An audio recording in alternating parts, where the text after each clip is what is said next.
To the public today after a 2-year facelift.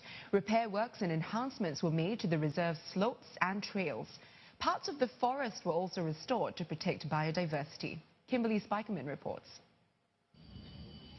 Over the past 2 decades, the popularity of the Bukit Timah Nature Reserve has grown, drawing not just nature lovers, but fitness buffs and those who just want a breath of fresh air.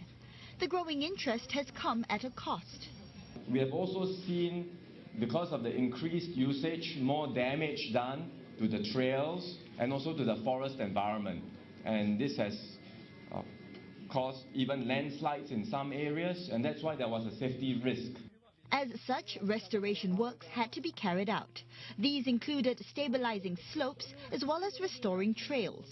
The reserve is the largest surviving primary rainforest in Singapore, and so efforts were also taken to protect its rich biodiversity. For example, raised boardwalks were installed at several sections to minimize the impact of trampling, and rope railings added to discourage visitors from straying off the trails and onto the surrounding forest. So in the process of doing this work, we are very mindful that we have to be very sensitive to ensure that whatever works that we do here, we do not create any more impacts to the environment or to the forest itself.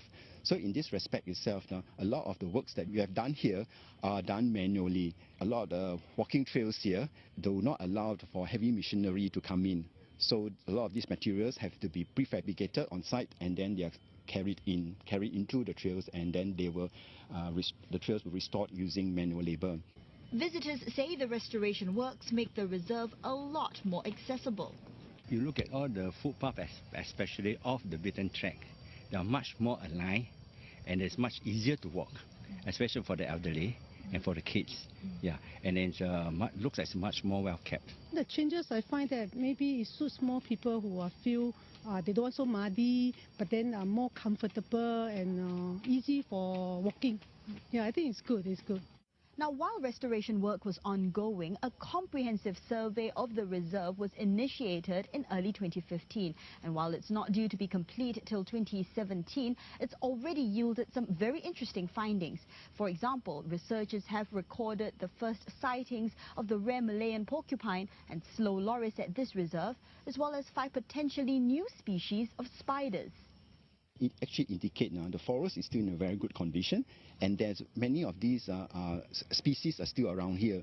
For example, some of these species that we thought they were extinct, by definition have not been seen for more than 50 years, and in this survey we actually rediscovered them.